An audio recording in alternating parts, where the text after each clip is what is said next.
Good morning, students.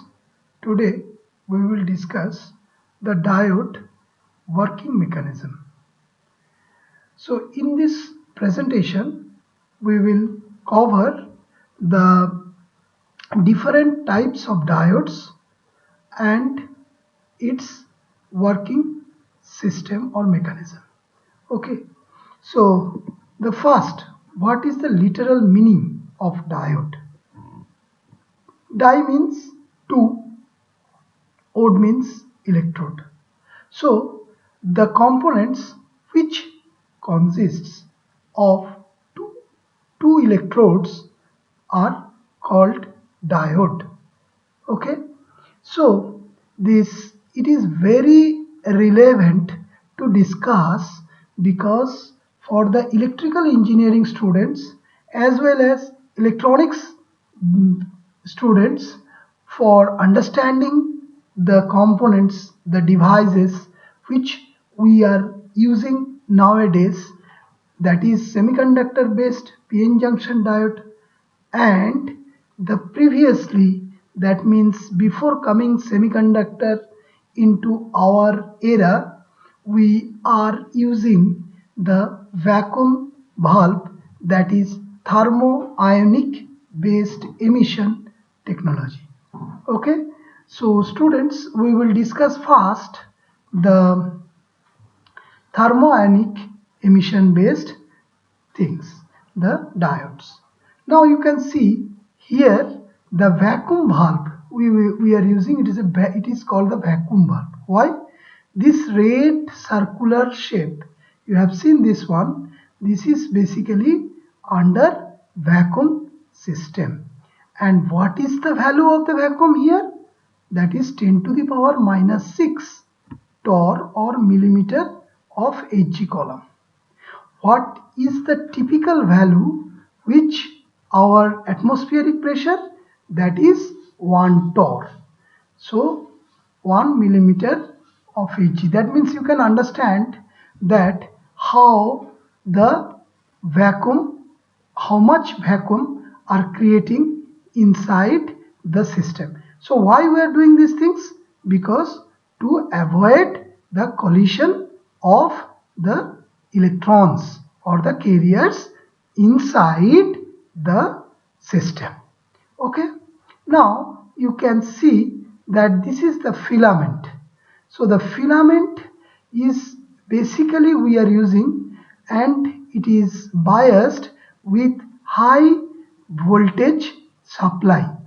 So from the filament you can see the red dashed lines arrow are basically showing that electrons are emitting due to ignition of the filament. We know these things. So the electrons are coming out from the filament system. Now you can see that this blue part is basically the cathode. I think you are familiar with the term cathode and anode.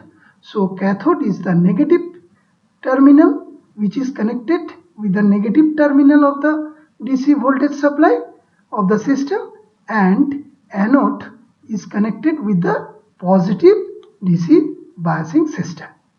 And what we have done here, that we are using the voltmeter. This is voltmeter which we can measure the voltage, that is the voltage across the cathode and anode. Okay, and the electrons which is basically emitting from the filament, these electrons are the due to thermal energy, so we can say they are the thermo-ionic emission. Okay, so now the electrons are coming out, they are basically making the cloud of electrons. Now the cloud of electrons will proceed towards the anode, and because why? Because it is a positively charged, so the electrons are the negatively charged. So we know that positive, as the positive electric field the electrons will attract, and you can see that the flow of electrons are basically starting from cathode towards anode, and the circuit is complete through the showing the electrons movement. And we know that the current is opposite of this, and you have seen here the milliampere, that is basically the milliammeter, the to measure the current in the system, that we can use the milliammeter system. Okay, so next, what is, then I already discussed the thermoionic current. So this current is basically the thermoionic current. If you will ask your grandfather that regarding the transistor, the transistor which we can get the voice of songs. Previously we have not the FM, or any kinds of audio system, the tape recorder system to listen or hear the music. There the transistor only the appliances which we are using for for getting the informations from this radio system. So there we used at that time the valve technology, and you will be very surprised to know that the first computer which was set up in IBM system in 1964, there we are using the valve technology, and that's why it was you will be very surprised to know that the size of the computer was like a small auditorium hall. So it is very large. Now this thermoionic current, which is basically measured and by the Richardson law, and this will be expressed as J is equal to AT square e to the power minus E phi W by kBT. Okay, where T is the absolute temperature. Absolute temperature means it is in Kelvin. KB is the Boltzmann constant, and phi W is the work function. So what is work function? The minimum energy required to move an electron from cathode to anode, that is called the phi W. And E is the electronic charge. You know these things, I think it is well known for you, and A is the constant. So next, this is basically the nature of the graph when we are applying the voltage in between cathode and anode. Then we can see that exponential progress of the current through the vacuum system, and that is not linear, it is exponential. You can see the expression is self-explanatory. J, that is the current density, it is related with exponential term, so it is like this. And due to the temperature, and this part which is parallel to the x-axis, this is saturation. After saturation we will get this part, and it depends upon the temperature of the filament. Okay, what is the applications since till now? In particle accelerator, photomultiplier tubes. Also it is used in space power applications, spacecraft, power submarines and boats, and also the power plant for industry and domestic purpose.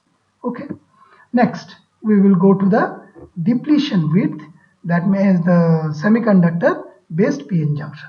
To know this one, what is our requirement to know? First is, what is semiconductor?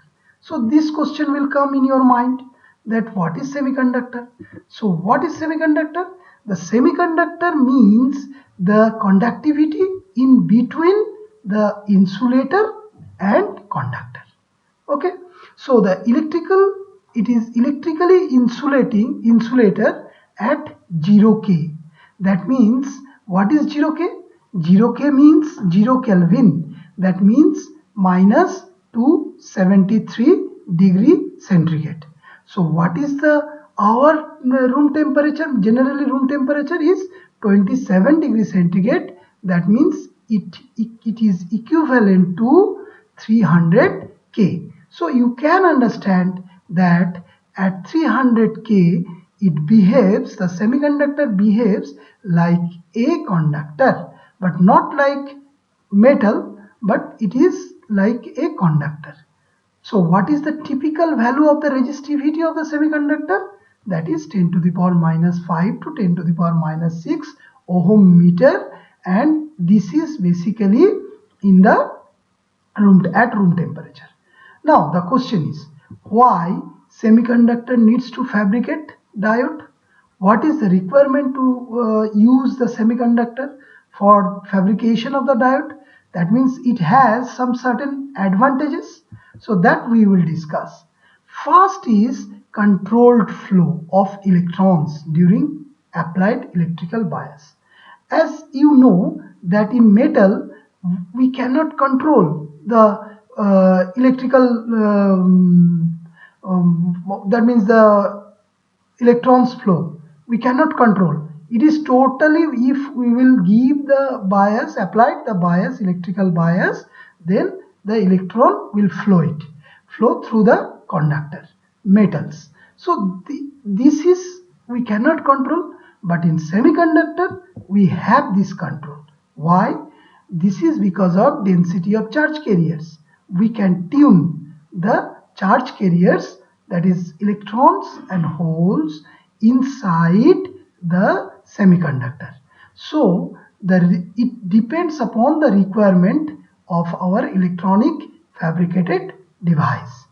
Next is very important, and we already got the effect of this, that is the micro miniaturization of electronics circuits and systems. How we can say these things? You see, I told you earlier that when the first computer came into the market, the size was almost it was occupied the mini auditorium hall.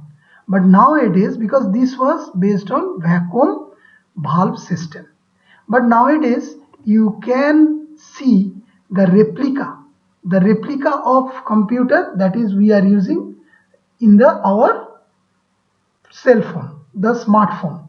What is it? Is called the palm top, because the dimension of this one is just like our palm, the size, right?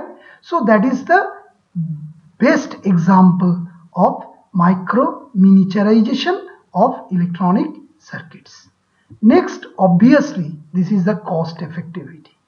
So how we can say these things? I am telling you, this is very important information, that only in the all kinds of industry, there is only one industry in the world, that is called the semiconductor industry, where we can see that when the first laptop came into the market, and nowadays when you increase the features but the cost is basically reducing. The reason is that the semiconductor industry are always reducing, because we are going for the mass production, and we will get more production in the same cost. So that's why the key features to reduce the price or the cost is happened. Okay, so next, what are the semiconductors generally used to fabricate diode? Two kinds of diode. It depends upon the which industry we are using. The electronic industry, another is the optoelectronic industry. Optoelectronic industry means what? That is the fiber optics. You know that fiber optics technology already established, and that's why we are getting a lots of this the effect on that. So that is generally we are using the compound semiconductors, that is gallium arsenide, gallium nitride. There we generally use in optoelectronic industry. There we are using the fabricate the diode using the compound semiconductors. Okay. So next, the diode. What is the types of semiconductor based on doping? What is the meaning of doping? Doping means, that when we buying any kinds of material from the market, we are very much concerned about the purity of the materials. So that is called the intrinsic or pure. Okay, but intentionally, in case of semiconductor, intentionally we will place the material which is not, it is a foreign materials inside the system, such that the property or the quality of the material is enhanced. So that is our main objective, to make the system in such a way that it will more acceptable for us. So there we know the extrinsic and intrinsic. So you can see here the silicon. Silicon is a 4-valent valency. That means it has 4 electrons outermost in the outermost orbit. So when the 1 electron are coming out due to the thermal agitation of the system, then 1 electron will be free and it will go to the conduction level, such that it can make the conduction, and the gap, which is, I'm just showing here rounding, this part is called the hole. It will go to in the valence band. So we will basically generate the electron hole pair. Then this will conduct the current in the system. But in case of N-type extrinsic semiconductor, what we will do here, we are using the pentavalent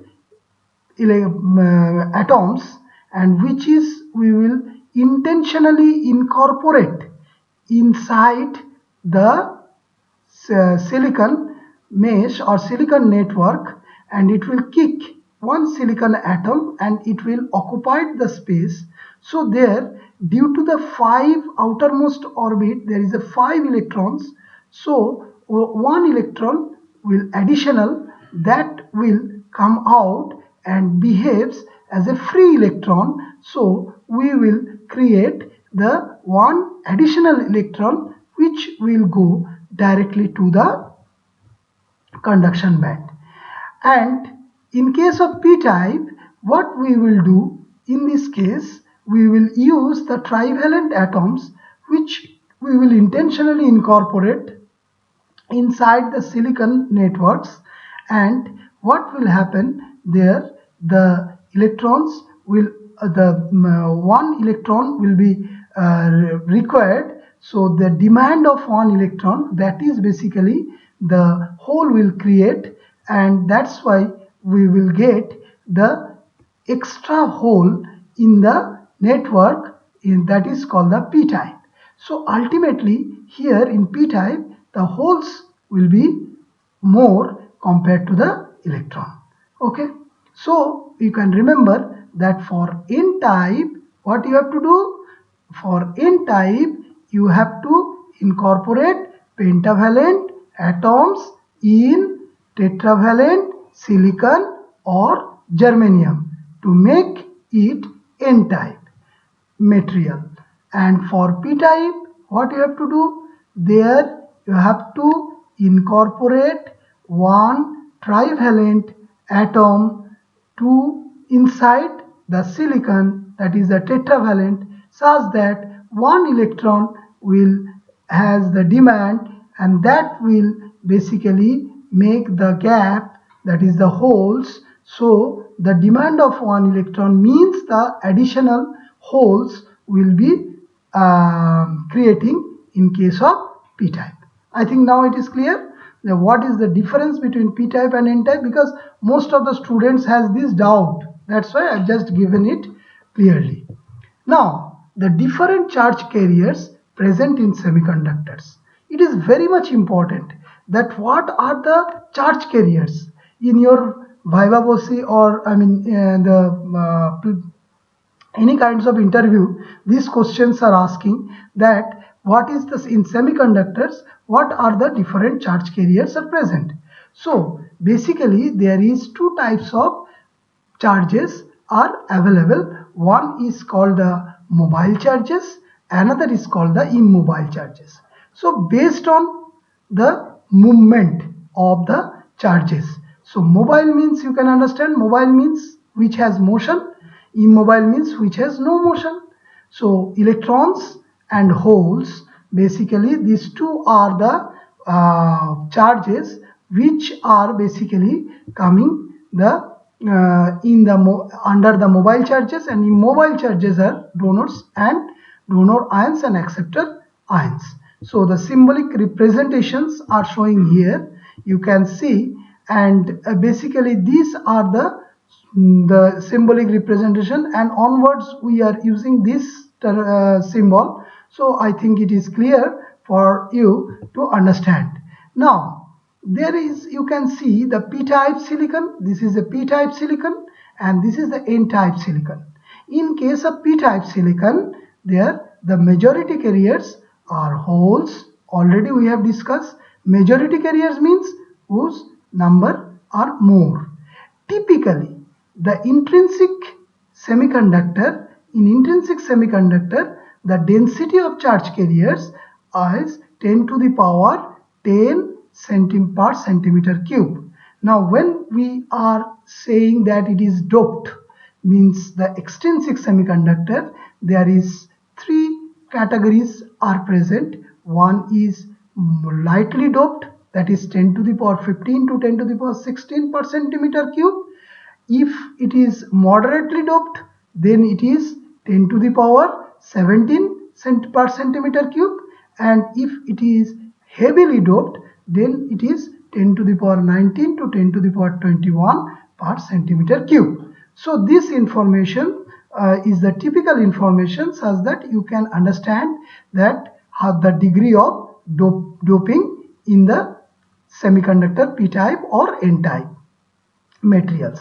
I am taking here the silicon as standard semiconductors because our most of the diodes are made with silicon, because silicon is abundant. Okay, so I think now it is clear for you.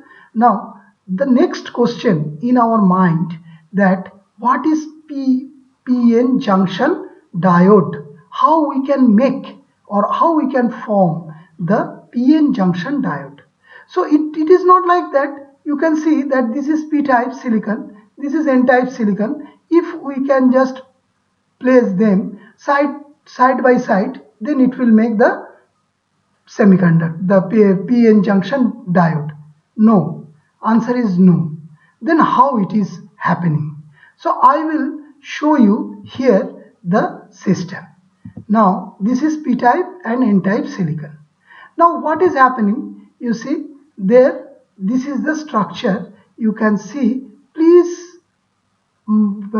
see these things very carefully, because this is n region, right? This one is the n region, so it is n-type.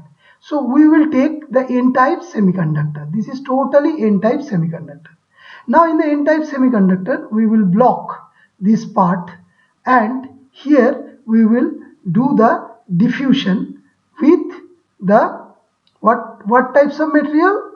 With the trivalent atoms, such that it will transfer the trivalent atoms. What the role of the trivalent atoms? The trivalent atoms kick the tetravalent atoms or pentavalent atoms from the n region, and then this part totally the holes, the trivalent atoms like aluminium or boron, in case of this, they will replace the pentavalent materials. What is the pentavalent atoms? That is arsenic or phosphorus. That part will kick out. Also the silicon atoms will, some of the silicon atoms will kick out, and the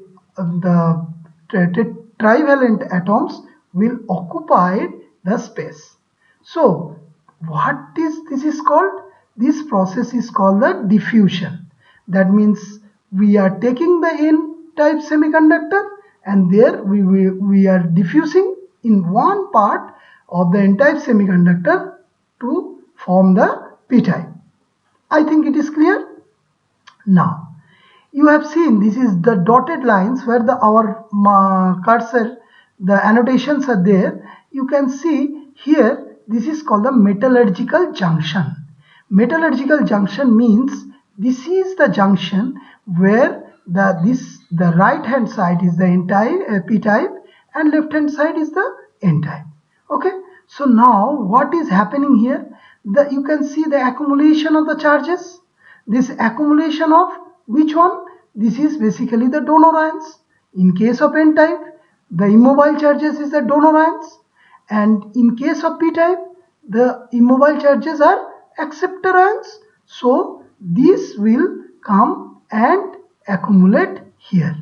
So ultimately what is happening? Immobile means they are no movement, so they cannot move, so they cannot recombine. So ultimately what is happening? They will accumulate in this space. They will accumulate in that space. So ultimately all donor ions will be oriented here. All acceptor ions will be oriented here. And this is called the depletion region. You can see that we are making it dotted lines. So this is called the depletion region. And there we have seen the electric field will be generated, but there is lack of mobile charges. So that's why there is no conduction. So it will basically called the forbidden region. So they will not allow to contact. So how we have to make the control then? How we can do the flow of electrons or flow of carriers, that we will see in the later slides. Okay, I think up to this it is clear. So we will proceed to the next one. Now the biasing. So that means we have to do the biasing.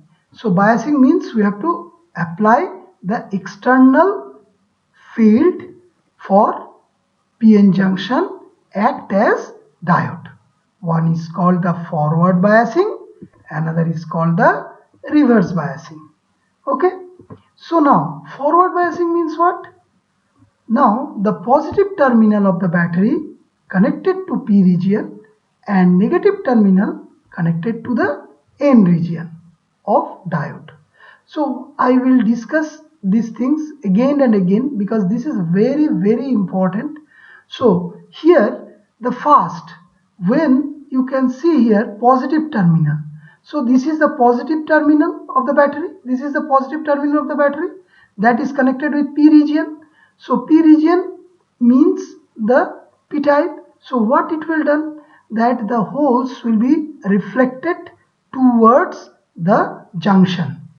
Okay, from P side. Similar effect will happen for N type. You can see the N type there, it will basically going towards the electrons will move or repel from the electrodes towards the junction, and these mobile charges will be recombined and the depletion region width will be less because the mobile charges, that is donor ions and acceptor ions, they will drift from the junction towards the P type and N type respectively. So then there will be the conduction will happen. Okay, I think it is clear. Next, this is for the reverse bias, but in the reverse bias the phenomena is totally different. Okay, why? Because you see the holes here, the holes are the majority carrier in case of P type. So that will basically attract or pull towards the electrodes. Okay, towards the electrodes. The similar things happen in case of N type, the electrons are attract towards the electrode, because you see it is a positive electrode, it is connected with the positive electrode. So the immobile charges, that means donor ions and acceptor ions, they will accumulate near the PN junction, and if they will accumulate in near the PN junction, the width, the depletion width will increase or enhance, and if the depletion width will increase, then basically we cannot make any conduction from P to N, and that's why there is no current flow through the system. Okay, so now from there, it is a very interesting phenomena. I mean, it is a animation. You can observe or you can see what I explained in the previous slide, that is clearly explained or self-explanatory. If you observe it, when we are applying the forward bias, when we are applying the reverse bias, the phenomena, you can see the depletion width are narrowing during the forward bias. When we are applying the forward bias, the depletion layer width narrowing, whereas when we are using the reverse bias, the depletion layer width increasing. Okay.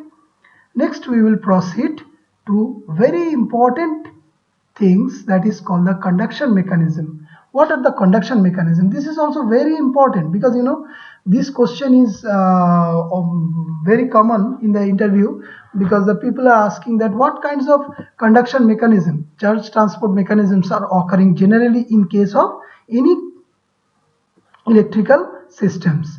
So in the electrical systems there is a drift and diffusion. What is drift?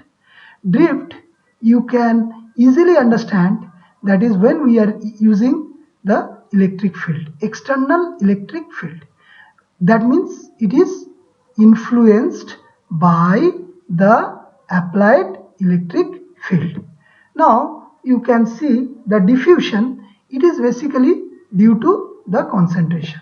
The injection of carriers in one site, and after some time, that suppose there is a water level. In case of water level, if there is the height difference, then from the higher height the water will proceed towards the lower level. So same things are happening here also in case of diffusion. But first we discuss the drift. In drift, the process in which charged particles move because of an electric field, that I already told you.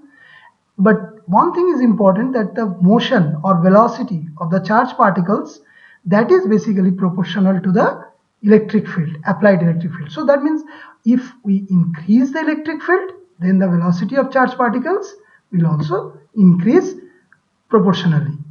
Next, for diffusion, how we can realize? Another way, see, suppose we will put we are taking one glass of water, and there we put one drop of ink inside this. What we will observe? After some time, the ink will be totally scattered or dispersed inside the water, and it will totally, color is coming to blue, because ink color is blue. So this is the one very important or good example of diffusion. So diffusion means the propagation of molecules from high concentration region to low concentration region. So when we have considered the p-n junction diode without bias, then it is diffusion will guide the system. When we will consider the forward bias or reverse bias, then the major part, that means the dominant part, will be the drift mechanism. Okay, now it is clear for you, I think. Now it will be no doubt for you, right? You can easily understand. If you have again queries, please, no problem, my mail ID is given in the bottom, somnath@gmail.com. please send me the mail. I think I will give the reply based on this. Okay. So now the circuit. What is the circuit diagram? So in experimentally we can do these things. It is, you can see that this is the PN junction. Okay, one thing, this is a symbolic representation of the diode. So this side is called the P and this side is called the N. You can remember it. So this side is P, this side is N. So when we are applying the voltage, you see the positive is connected with positive part and negative is connected with the end, that is negative part. So then it is called the forward bias and we are using the rheostat to control the voltage and we are measuring the voltage across the PN junction diode, and in this case it is different. You can see that basically in this case the reverse bias, that means positive is connected with negative and negative is connected with positive. This is negative N and it is connected with positive. And this one is the current voltage IV characteristics. I just made to understand you more clearly. This part is the forward bias. So from 0 to positive side, and you can see the voltage, I mean the current is increasing and it is also exponentially. So we will discuss with the equation also. So the positive terminal of battery connected with P side, that already we discussed several times through rheostat, and this is a circuit representation, and this one is called the knee voltage. What is the knee voltage? This is called the knee voltage. So knee voltage is the minimum current through the diode or PN junction, and after that it will come a exponential increment. Okay, and this side is called the that is called the knee voltage, and in the reverse bias there you can see the breakdown. This is the breakdown region. So breakdown region is the important, that when the reverse current rises tremendously, just you have seen these things, it is linearly it is happening. So that means the system is going to break down. So we cannot, most of the cases we cannot retrieve the device if the voltage will be very high. When we are applying the high voltage, then it is just like this type of things happen. It is called the breakdown. Okay. So next, I am just making a table that is to summary of the explained fact, which is very useful for the students. What is my understanding, that the applied bias, when we are applying the zero bias, then P side of the diode is no voltage, N side of the diode is no voltage, but depletion layer width is moderate, and the conduction mechanism is the diffusion controlled or diffusion system, but no drift. And conduction through diode, no, that means no current flow through the diode.